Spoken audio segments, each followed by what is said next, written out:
Amanda and Tonch Weldon look like the quintessential corn-fed Iowa couple. People thought Tonch and Mandy were extremely happy. They really did seem like soulmates. But behind closed doors, there's lots of love going around. He wanted to be, in his eyes, married to all three of them, married as one. Some people call that swingers. They were swingers. Until their love triangle takes a sharp and deadly turn. But no one saw it coming. Nobody should have had to die. Nobody should have been pushed that far. Love may be blind and marriage bliss, but divorce is murder.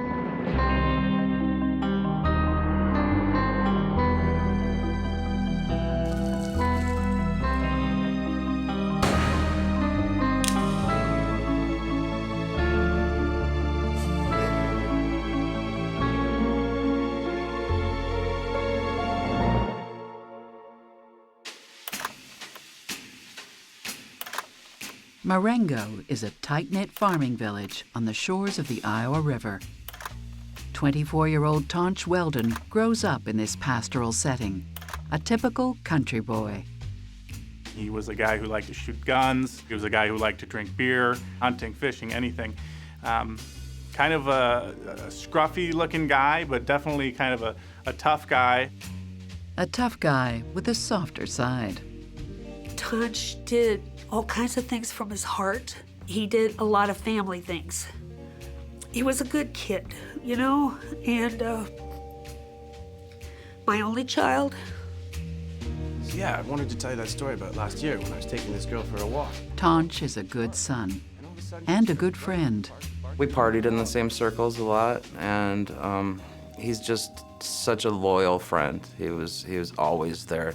I went through some really bad times with drugs, and he helped me get clean, gave me a place to stay. He was there for me.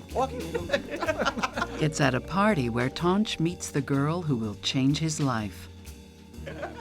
20-year-old Amanda Jacks, better known as Mandy. I can't get my eyes off that girl. Amazing.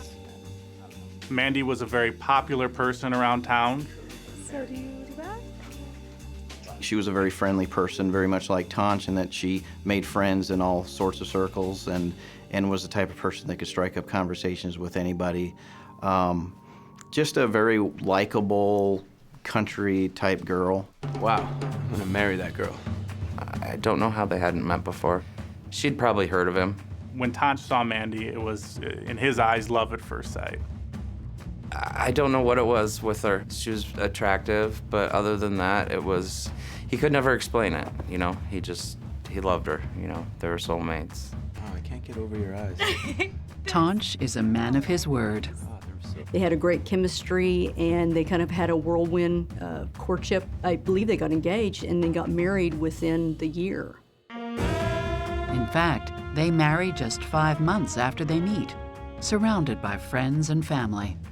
They got married in a Legion Hall. There was a lot of laughing and a lot of cutting up, but I think I cried through the whole wedding because I had never seen so much compassion in my son.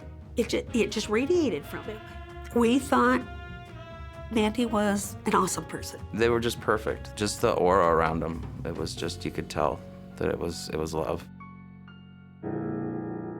Psychotherapist Stacy Kaiser and forensic psychologist Brian Russell worry about a young couple who have jumped headfirst into adulthood. I think that Tonch and Mandy got married way too soon, way too young. I think that Tonch and Mandy seem happy, but one of the things that a lot of young people don't realize is that marriage isn't just about being happy. They met at a time when they didn't really know who they were or what they wanted. They don't really have personalities that are settled, that are familial, and so it's hard to know what the future will bring. As a couple, Mandy and Tonch both love to hunt and fish. Tonch even buys Mandy her own 20-gauge shotgun. Guns were important to this family. They had a lot of guns in the house, and a shotgun that was given as a gift for Christmas was an important token kind of their love of each other. When they move into a farmhouse deep in the country, they fill the barn with kegs and the house with friends. I would describe it no other way as kind of off the beaten path. There was a lot of area to get out and like shoot a gun. That was something that they could do in their backyard. Watch this one. Watch this one. You can do it. They would have gatherings, get-togethers, you know, so doing some shooting or fishing and stuff like that. Drinking. Very social. You know, they were a package deal. You know, they were just like each other. They were the life of the party. Alcohol was consumed in the Weldon home fairly regularly. I think that Tonch probably drank between a 6-pack and a 12-pack of beer probably every day. It doesn't take long to throw kids into the mix. In 1996, a year into the marriage, Mandy gives birth to a baby boy, followed by a girl just 1 year later. Very loving. Very, very loving parents, very protective parents. They certainly loved their kids, but socializing and partying was part of their life, and so that was something that they were going to incorporate into their life. If Tonch and Mandy are focusing on partying or they're focusing on drinking, the strength of that bond is not as good as it would be if the focus were really upon one another. In a lot of ways, odds are against the relationship of Tonch and Mandy. First of all, they met young and married young. Secondly, they had children young. And thirdly, they love to party. And so that combination often doesn't bode well for a relationship. Somehow, between friends and work and family, they seem to manage. But that doesn't mean it's easy. Tonch worked in a local printing factory, worked very long hours, usually 12-hour shifts was typical. And Mandy usually worked some part-time jobs, doing a lot of like clerking and that sort of thing. I think Tonch and Mandy were typical rural parents in that they both worked, both kept jobs, but still managed to care for kids. And I think in the rural community, our families are close, our friends are close. There's never a time where you're not going to have somebody who's going to be around to watch after the kids. Clearly to the outside world, they were a very happy couple. A beer, please? Then, just 3 years into the marriage, Tonch is starting to get bored with the routine. No one saw it coming. One winter night, at a local bar, he finds someone who's willing to help. Hi there. I'm Tonch. I'm Anna. At some point, Tonch approached a young woman, 19 years old, and said, would you be willing to try an experiment with us? You'd be perfect for the mix of, you know, me and her together. He wanted his wife, plus he wanted, some extra excitement. Only then does Tonch reveal his open marriage fantasy to Mandy and tells her about his idea. They did talk about it, about the open marriage, and she agreed to it because she wanted to keep him happy and she was in love with him. But it's not something that she, wanted necessarily. Tonch seemed to be unhappy. Amanda said that she knew that he was unhappy and he was just looking for some excitement, I guess, to add to the marriage. He did not want anything to come between them, Mandy and his kids. Soon, it won't be something that comes between the couple, but someone. It was never, ever to be one-on-one. Don't touch me! Tonch and Mandy Weldon seem like the perfect couple. But in early 2000, just 3 years after tying the knot, Tonch asks Mandy if they can spice up their otherwise pedestrian marriage with a ménage à trois. Would you, for me? For you. Mandy agrees to the proposition on one condition. They weren't allowed to be with the other person, that third party, unless it was known and basically approved by the other. It was never, ever to be one-on-one and not, Tonch off with one girl and Mandy home alone. They saw it as not cheating that way. Just days later, Tonch brings Anna into the couple's marital bed for the first time. I think she was somewhat of a free spirit. She was a good friend of, I guess, of Tonch's, and I think she was 19 at the time, so she was pretty young. And she just had always liked him, and he asked her to do this, and she agreed to it. She was definitely like a modern-day hippie. Super friendly, super nice. She was open, you know, just pretty much open to whatever made her happy. Despite Mandy's initial reluctance, she enjoys the experience. She was willing to try it, and obviously she liked it, because this went on for quite some time. The feeling goes 3 ways. And over the next 10 months, Anna spends nearly every single night in the couple's bed. As far as I know, she was in every aspect of their life, you know. She was a third partner. They got along so well. She fit in. She was like one of the group, you know. It didn't seem odd or out of place, honestly. There's a lot of happy times. The rules of their open marriage remain in place. Tonch and Amanda never sleep with the young woman alone. And the 3-way relationship actually works. I think it's because she had been told right from the start that there would not be any conflict between Tonch and Mandy, that they were husband and wife first, and she came next. After a year, Anna is ready to strike out on her own. She just said that she spiritually went beyond that and wanted to leave the relationship and go on with her life in another direction. I think she was interested in getting married and having a family of her own, and I guess she would have to at that point. They all loved each other, so even though it ended in a good way. I was thinking maybe we can do the same thing as we did last time. Okay. What do you think about the one over by the pool table over there? After such an intense and positive experience, Tonch and Mandy are hungry for more. They decided to find a replacement, so I think it became somewhat of an effort between both of them to sort of recruit a new player. That's really when it becomes more of an open relationship, not necessarily open to just anybody, but a carefully selected individual. Some people call that swingers. They were swingers. Over the next few years, Tonch and Mandy have other threesomes. And it's not always clear who the driving force is behind their sexual exploits. I'm not just saying this because it's my son, but I'm not so sure it was as much Tonch as it was Mandy. I think Tonch went along with it. I mean, not that he didn't like it, but he went along with it to keep his wife happy. Is she interested? Amanda didn't seem like she wanted the open relationship. She was willing to go along with it because she said that, you know, she loved Tonch and she thought he was, you know, needing that excitement.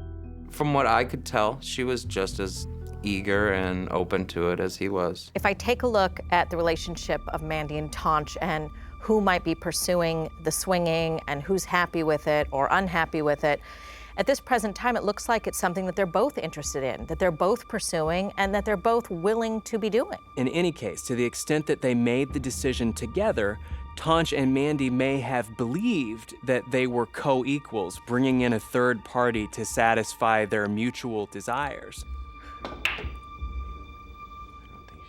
This secret swinging lifestyle seems to suit Tonch and Mandy well. I think the close family and friends probably understood and knew that it was going on, but the average person in town probably did not. I think the kids knew what they needed to know without any extra information. Relax, no, relax. But 10 years into their marriage, Mandy suspects Tonch is breaking the rules. Certainly, Mandy was jealous of some of what Tonch did. He would be out and about, and so he certainly connected with women when he was out drinking, and I think that frustrated Mandy, who stayed very much faithful through a lot of the relationship. Stay out! She confronts Tonch about his flirtations. What do you think that I am? I think the fights, they were fighting a little more often. Friends had seen them fighting. The Iowa County Sheriff's Office received some 911 calls from the Weldon residents reporting domestic disturbances at the house. So deputies were there a couple times dealing with these domestic arguments. Mandy's suspicions are dead on. While she's staying faithful to the ground rules, Tonch has been getting a little on the side. Tonch certainly slept with other women, according to Mandy. She was troubled by that, as I think any wife would. It made her mad. She said she was a jealous person, she said, but Tonch was not. Tonch's infidelity eventually brings the couple to blows.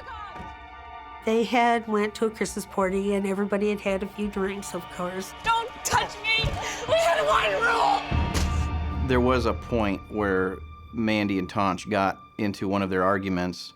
I think typically it was when there was a little bit of alcohol in one or both of them.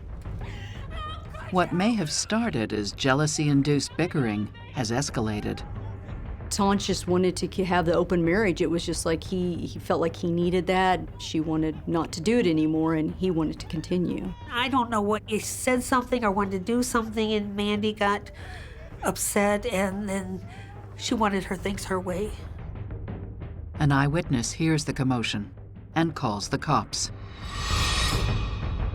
This time, when police answer the call, Mandy accuses Tonch of punching her. I think it's the only time that there was ever a charge.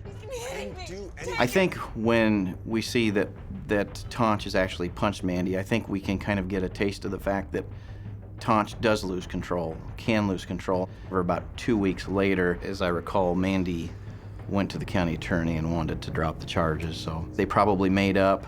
They still loved each other. She says that he was not the one doing the hitting, that she was the one doing the hitting, and she wants him home now.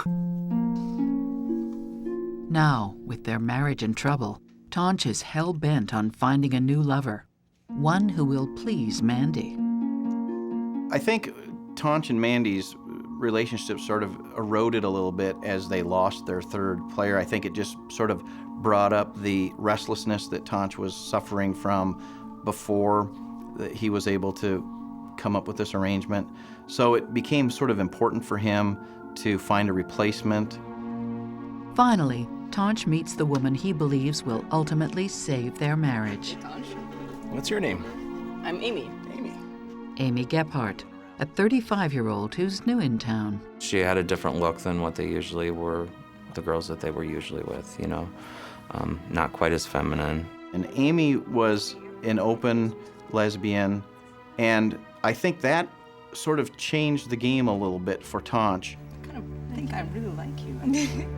Will Amy mend their marriage or tear it apart? Telling some of his closer friends, I'm getting a little worried about the Amy-Mandy situation. He was treated like a dog, pretty much. I think some people actually thought he was gonna shoot somebody.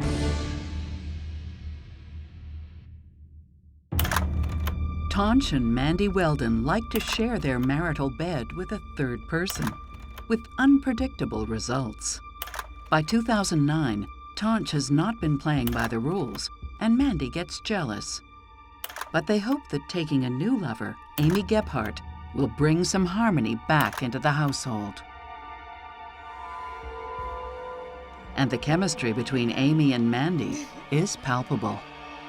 They really hit it off, and it seemed to be like they were, instantly attracted to each other. With the romance rekindled, Tonch has a special gift for Mandy's 33rd birthday. I have something to show you. Tonch decided to give her a present, which consisted of buying a motel room in a local motel. But Tonch isn't staying. He goes in with them, but then he leaves. Mandy gets her own private sexual encounter with Amy. For Mandy, it's a first. Tonch had broken that over the years, but Amanda had never broken that rule. And so this was something that Tonch was offering his wife. And so Amy and Mandy slept together and obviously had a wonderful night.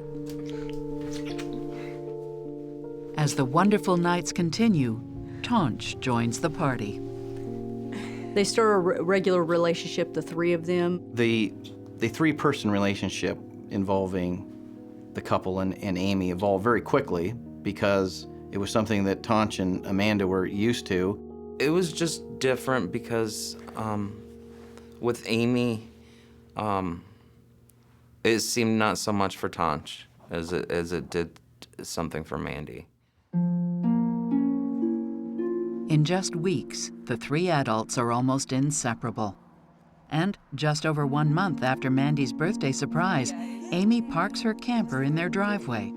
Then she moves into their home and their marital bed. It was about the same time that she was having some financial problems and basically was losing the home that she had been living in. She went back to Tonch and Mandy and said, "Hey, is there a place where I can stay right away?" They said, "Yeah, come on in." And before you know it, the three of them are sleeping in the same bed.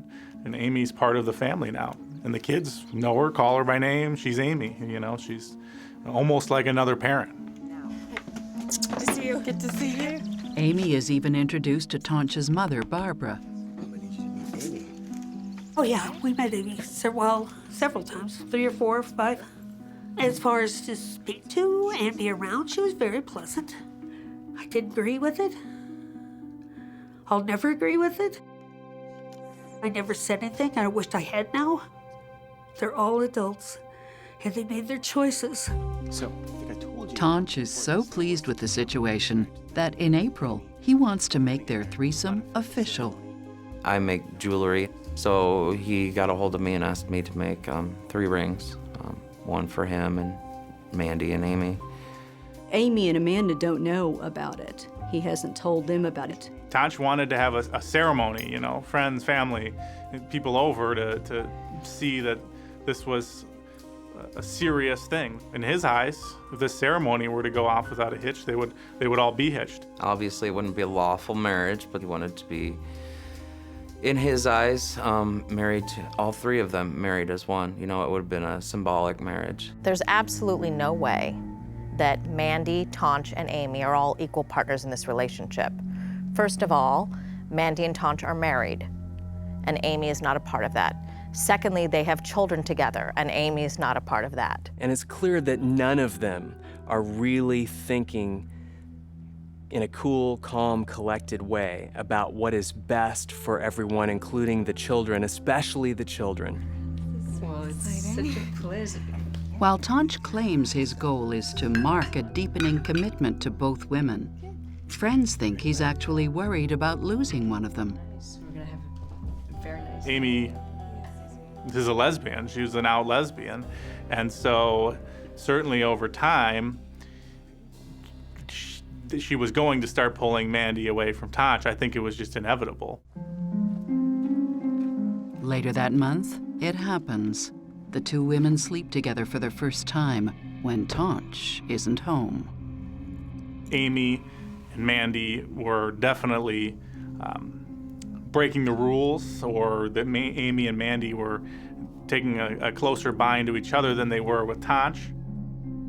Tonch doesn't know about these encounters yet, but he notices a shift in the couple's dynamic. There's definitely a power shift between Mandy and Amy and Tonch, simply because Amy and Amanda are finding it easier to be with each other. In hindsight, he probably realized that he may have made a mistake somewhere along the way, in that she was basically a lesbian and really didn't have a lot of interest in Tonch. I think Amy tried to convince Mandy to love her and love her only. Amanda didn't say exactly what happened. She just said that they were able to spend more time together and they just fell in love. It wasn't like they set out to do that. She didn't mean for it to happen necessarily, but she had fallen in love with her. Now, the only obstacle to Amy and Mandy being together is Tonch. The real truth is, if 2 women are truly sexually interested in each other, they usually don't have a lot of use for the guy, at least not for the long haul. When 2 people live together, in this case, it was Mandy and Tonch, they build a power dynamic. When you bring in someone else, in this case, Amy, everything has to shift around. Roles get changed, and so there's a shifting going on at this point in their relationship, and we don't know where it's settled yet, and we don't know how it's going to work out. The situation comes to a head during a weekend-long party at Tonch and Mandy's farmhouse. The party was where the downward spiral really started. Everybody was at the party. Everybody was having a good time. The guests have drained the better part of 6 kegs in the barn. All of a sudden, Tonch and Mandy disappeared. And I asked somebody, I says, well, where's Tonch? And they said that Mandy had taken him down to the creek, that she had let him down there to talk. Come back here! As night falls, Mandy confesses her true feelings about Amy to Tonch. What's going on? She and Amy had fallen in love, and that she was thinking about, leaving him. I have real feelings for Amy, Tonch. Essentially, Amy and Mandy wanted to be together alone and no longer include Tonch. A huge argument erupted. It caused a lot of chaos. He made it quite clear that he wanted this relationship to work. That's really when the anger in Tonch really surfaced. And it really came to a head that night. Well, Tonch stormed off. He went to the house and he locked the door. She broke in. Somehow she got in. I think some people actually thought he was going to shoot somebody. I think some people might have thought that he was going to shoot himself. Others thought he was going to shoot Mandy. And she basically had to talk him down, and it took quite a while, I think. Sit down. Bitch, screwed everything up. Sit down.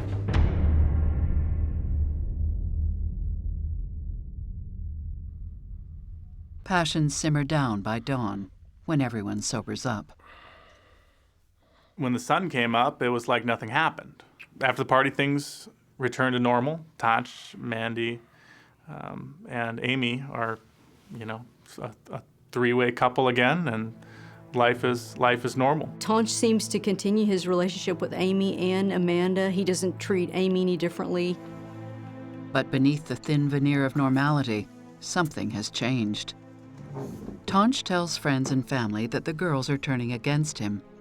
He was telling some of his closer friends, I'm getting a little worried about the Amy-Mandy situation. He was king of the castle before this, and it was definitely different. He was lost. He felt like he was lost. The first phone call was, Mom, Mandy and Amy told me that they're going to sleep in our bed and I could have one little corner and just deal with it, leave them alone. He was belittled. They knew that he would be there no matter what, and they acted like it, and they broke him in a way. The next phone call I received, he told me he was very upset again, crying, and told me that Mandy and Amy was going to leave and take his kids. But he talked them into staying, but the only way that they would stay is if they could do whatever they wanted, and he was not involved. I think it's the ultimate irony where Tonch thought that he could have his cake and eat it too, have 2 women to have sex with, to live under his roof with them and with his kids, and it would all go fine. And then it ended up that he was the one that got isolated. The foundation of this very relationship was a recipe for disaster. Tonch becomes increasingly desperate. The next phone call I got, he said, Mom, I got a plan. I says, what's your plan, Tonch? I'm gonna ask Amy not to sleep with Mandy for a month and To see if Amy really does love her or not. The next phone call from the house is not to Tonch's mother. It's to the police. Oh my God! 1040 Avenue, there's been a double shooting! The 911 call was terrifying, screaming. It was hair-raising.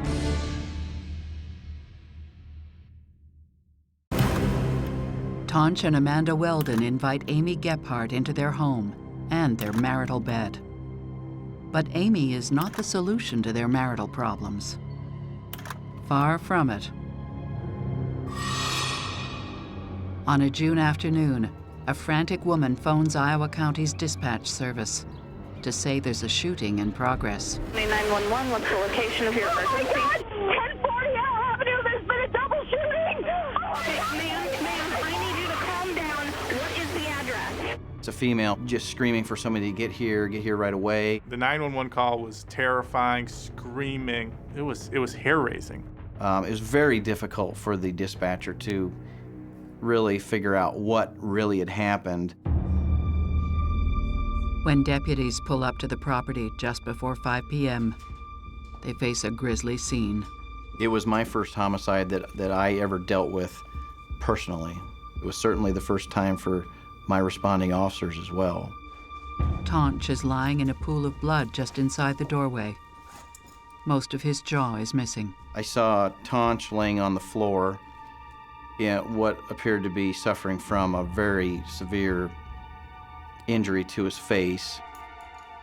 In the next room, a female with a single gunshot to the chest lies motionless. It's Amy Gephardt. She was actually sort of just laying back on the sofa, but, you know, in a sitting position, but sort of slumped, but her head back. Almost if somebody was sitting back and just fell asleep. Tonch is still breathing, but police and paramedics aren't certain he'll make it. They had to put him in a helicopter, fly him to Iowa City. We really thought that when he left in that helicopter that he wasn't going to come back alive. The scene is chaotic, and police have no idea what happened. At that point, the possibility is anybody who's in the room who's still alive could have shot the weapon. What is clear is that it's too late for Amy Gephardt. She's declared dead on the scene from a bullet straight through the heart. And then he got the gun, and then he went. Of the three adults, Mandy, who made the 911 call, is the only one who escapes unscathed. Mandy was just almost uncontrollable in fright and anguish. You name it, it was all coming out of her. She's screaming, she's crying, she's yelling, very upset, full of blood.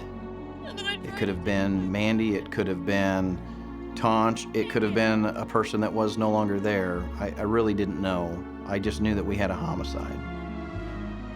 Mandy is brought in for questioning. Mandy is a suspect right from the beginning just because she has to be. She's alive, one person is dead, she was there. They had one person killed, one person seriously injured, and then whatever version she was going to tell. He rushed into the house. Mandy claims it all started with a jealous rage. I was able to finally understand from her that Tonch shot Amy and then turned the gun on himself and actually shot himself in the face with the shotgun, but didn't kill himself, and actually racked another round in and shot again, and basically shot in the same place and still hadn't killed himself. But when police search the scene, they note the 20-gauge shotgun is registered to Mandy, not Tonch. And there are 2 sets of fingerprints on the gun. Investigators know that Tonch is a gifted marksman, so how could he possibly mess up his own suicide? In my mind, there's no way that Tonch was tried to kill himself. He's carried a gun since he could walk, and if he wanted to shoot himself, he would have done it right the first time. Obviously, if he didn't do it, someone else must have. There's only one person left to corroborate or dispute Mandy's version of events: Tonch, if he makes it through the night. A situation between 3 people who supposedly loved and cared about each other would escalate because of jealousy. Jealousy is a powerful emotion. It makes people angry and it makes them afraid. And when somebody is angry and afraid, they oftentimes do things that are volatile and destructive. I think that Tonch and Mandy and Amy ended up at this point because they totally overestimated their ability to keep a triad relationship balanced. Hours go by and Tonch makes it through surgery. His jaw needs to be reconstructed, but he's going to survive. We did not leave until we know he was going to make it. He had blown all of his jaw off except for about this much on the side. I can't even put it into words. I hope nobody in this whole world ever has to go through that. Nobody. When Tonch regained consciousness at the hospital, one of my investigators was there, and he begins to write notes. He couldn't speak or anything, and so he did a lot of writing on paper. Unfortunately, what he writes is ambiguous. First thing he wrote on a piece of paper, when he was able to steady himself and write, he wrote Mandy's gun. All it said was Mandy's gun. It did not say who used it, or anything. And then he wrote, Mandy can rot in hell. And I didn't know how to take that either. When investigators ask him who shot Amy, he asks for an attorney. He never admitted to anything. It's a classic case of he said, she said. And before the real events of that night become clear, shocking details will come to light. I don't think either one of them knew what was coming at all. Tonch sees this. Now it's no longer a story, it's real.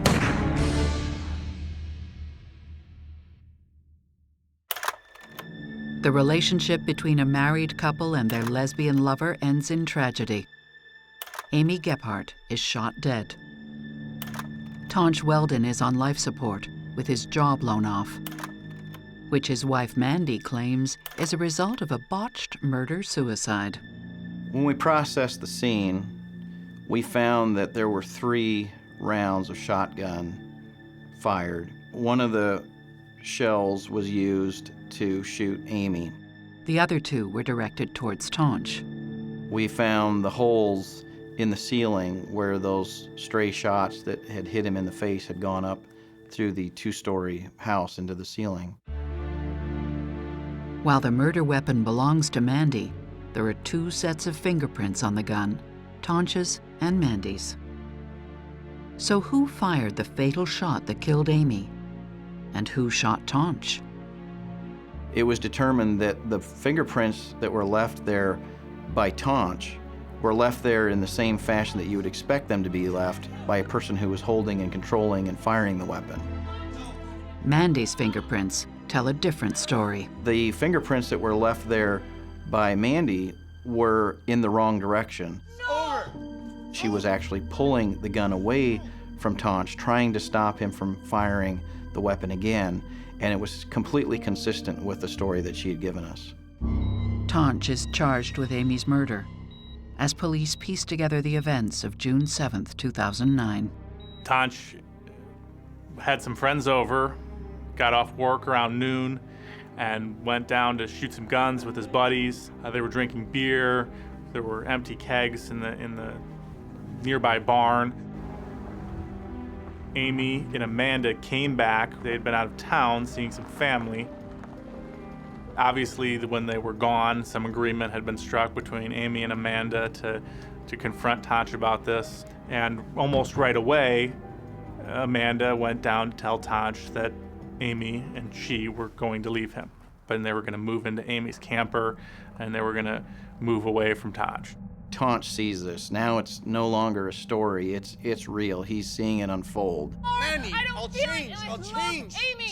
It broke him down. He dropped down to a knee. He begged Mandy to stay, and he was very upset, vividly emotional. When the fight starts to brew is when those friends leave because they're realizing something's happening here and we probably need to leave them alone.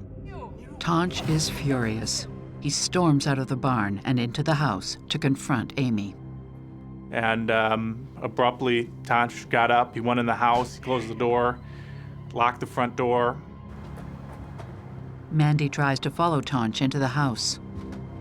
She couldn't get in the door because they were locked, so she went to a nearby window. And she's looking through the window and she sees Tonch inside and Amy, and they seem like they're arguing. Tonch sees Mandy watching them through the window. He turns to her, and while she can't hear him, she can read his lips. Get up! Good! I want you to see this! And then he left the room. What is going on?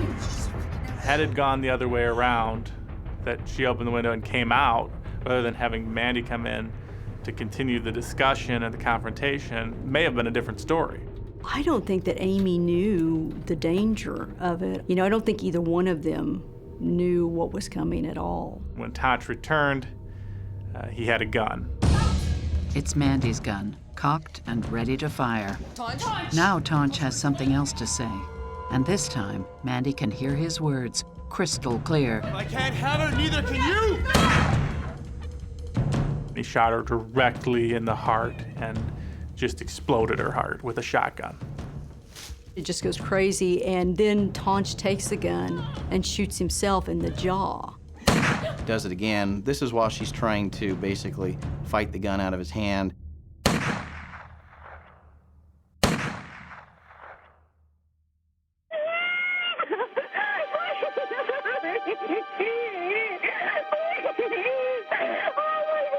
The greatest tragedy is that Mandy's not the only witness. The oldest child did witness the murder, basically. He immediately knew that his daddy had shot Amy, and he knew that daddy shot himself too. 4 weeks later, Tonch Weldon, now 39, stands trial for the first-degree murder of Amy Gephardt. The defense never tried to say that it didn't happen, never ever tried to say that Tonch didn't do it. Their defense basically was that Tonch was too intoxicated to form premeditation, to understand what he was doing and to control himself. He hadn't planned it, he didn't mean to, it just happened. The prosecution argues that his heavy alcohol consumption means his tolerance is extremely high. The fact that he drank excessively every day of his life would indicate that drinking that day was really no different. Tonch didn't choose Amy's murder weapon at random. And he could have grabbed a 12 gauge, a 20 gauge, a 410. But I think the fact that he was using Mandy's gun really told us that he's actually thinking about this. And the fact that he would use that gun that he gave her and kill Amy was very powerful. Tonch and Mandy, from the very beginning, lived a partying lifestyle. And then something serious happens, like Amy and Mandy going off together. Boom, it's like a giant smack in the face of reality that Tonch never wanted to see. I think they continually found extraneous things like partying and alcohol and third-party sexual participants to focus their energy on instead of each other. And it worked for a while, but that never is going to last in the long term. The trial grips the tiny community, who only now find out what really happened that day. The fact that Tonch appeared to love his wife so much that he tried to take away her lover, who was also his lover, and himself to punish his wife for trying to leave him, was a very interesting tale. When this altercation happens with the three of them that Sunday, I think Tonch felt like he wasn't in control, and it's every emotion coming to surface for Tonch at that moment. All I can say is, as a married man, you know, if you love someone that much, it would at least cross your mind in that situation, you know, if you love someone that much. But if I was in his shoes, you know, I might have done the same thing. Tonch didn't want to kill Amanda. This was his punishment, was to take them both away from her. But he was going to let her live the rest of her life. But as for how he didn't pull off his own suicide, I don't know. I think it's somewhat miraculous, honestly, that he lived. After 5 days of deliberation, the jury comes back with a guilty verdict for first-degree murder. Tonch was sentenced to life in prison without the possibility of parole. My heart just broke. Not into 2 or 3 pieces, but into a billion. I did not believe that they could come back and say he was guilty. Could not believe that. Tonch reacted really oddly. When the verdict came in, he didn't have any reaction. He showed no emotion whatsoever. He might have been resigned to his fate at that point. Tonch's mother continues to believe in his innocence. There had to be something else that happened, like him and Mandy arguing over the gun, and the gun accidentally went off and got Amy. They was playing a deadly game. So it wasn't all him, you know, it was all of them together.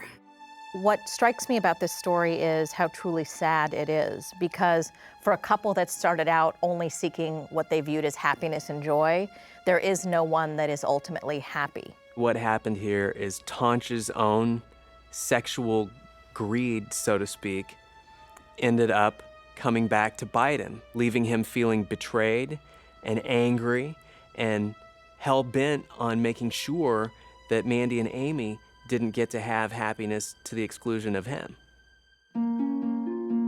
In August 2012, an appeals court upholds Tonch's conviction. His children visit him in prison. So happy to see you. They love their dad. They go see him every other weekend. They wouldn't want to miss seeing him hardly for anything. You know, they've done the best they can with a really bad situation, and they're doing pretty good. Mandy still lives in the community. Mandy's reaction to this was every bit as sad as, I think, as if she would have been the person who had gotten shot. I think part of her really died that day. Amanda was, obviously well-liked in the community, so people went to the courthouse to support her. She left the courtroom and didn't move out of town. She's still part of the community. Amy Gephardt is deeply mourned by her family. Amy's parents released a statement after the verdict was read, and essentially they said, there's no winner here. At the end of the day, we lost our daughter. Amy was their only child, so this was, a terrible loss as it would be for anybody. Amy's gone. Mandy's living her life. And Tonch is in prison for the rest of his life. He's not a murderous monster. He's not. He is a man that loves his children, still loves his wife.